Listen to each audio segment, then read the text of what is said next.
Now, in the last lesson, we spoke about all the amazing things that you can do with Bootstrap and how generally awesome it is. So in this lesson, I want to show you how exactly do you get access to this awesome library? How do you install it into your website projects? So to do that, let's head into Atom and let's add our web development project folder in here so that we can create a new folder called Bootstrap Installation. And inside this folder, I'm going to create a new file called index.html.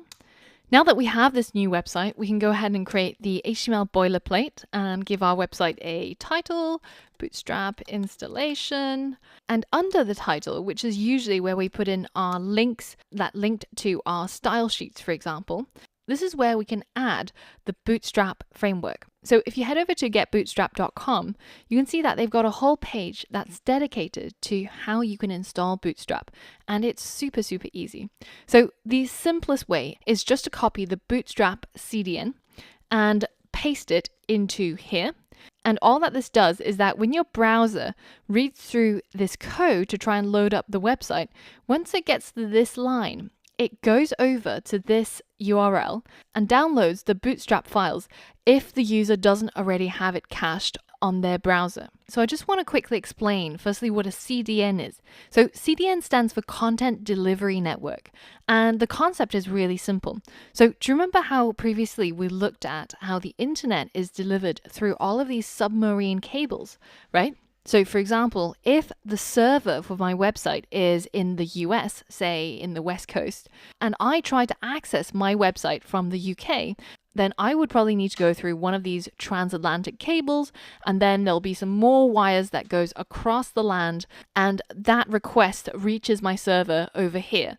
And then once that request is received, then it has to send back all of those files, the HTML, the CSS, the JavaScript, back through all of those routes and back to me, to my browser, so that it can be displayed on my website.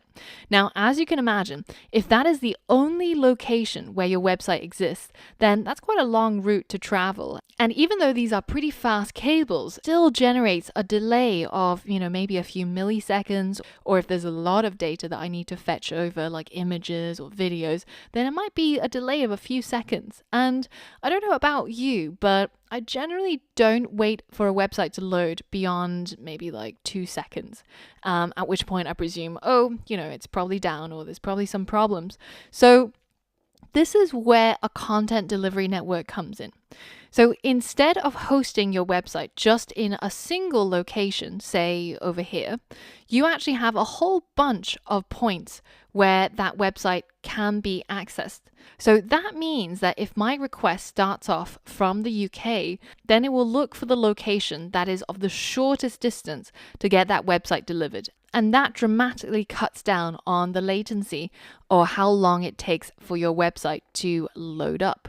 And in terms of Bootstrap, they've hosted their Bootstrap CSS files on Max CDN, which has a whole number of routing points across the world. So that means when your users are trying to load up your website that's using Bootstrap, then it can access it relatively quickly, no matter where in the world they are. So that's a quick lowdown on CDNs.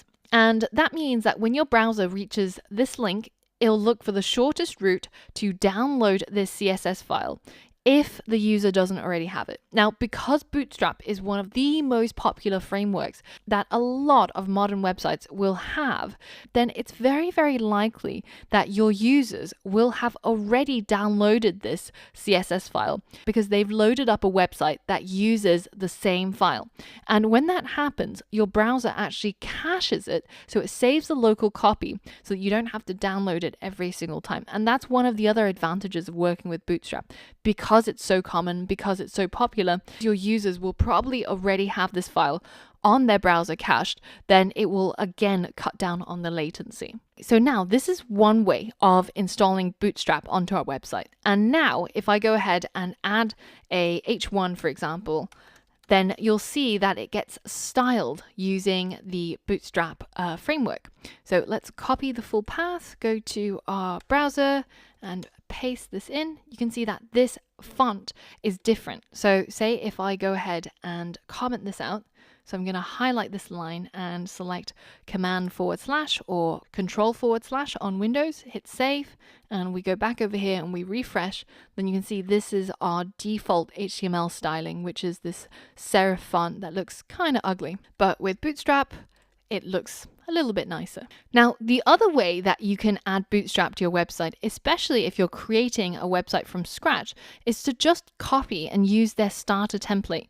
You can see that it's got the HTML5 declaration, it's got all of the things that you normally need in your website, the character set, the Bootstrap CSS, it's got a title already added for you, the body, an H1 which you can delete if you don't need, and then at the bottom it's got some Bootstrap JavaScript and jQuery.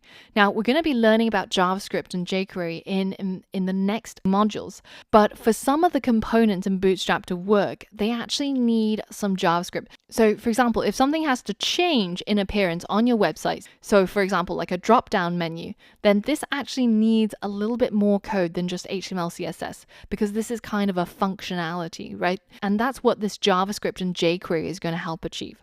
So if you wanted the complete set, and for everything that you'll implement in Bootstrap to work, then the easiest way is just to simply paste in the starter template, and now you will have everything that you need in order to start using Bootstrap. Now, the third way of installing Bootstrap is to simply download the CSS and JavaScript source code so that you can include it into your website. So instead of pointing to a URL on the internet, you can point to a relative URL that will be included with your website. So for example, you might say, go into this CSS folder and find bootstrap.css. And this is what I want to use for my website instead. Now, the downside to this is that this negates any sort of caching that a user will have.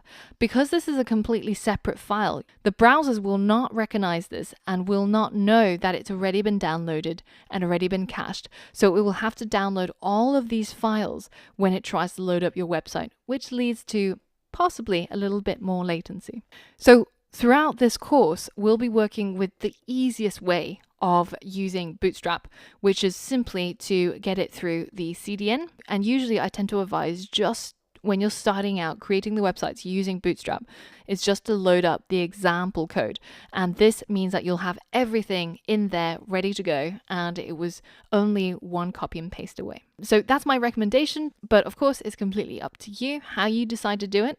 In the next lesson, we're going to look closer at how we can design our website and start replicating the designs using Bootstrap. So I'll see you there.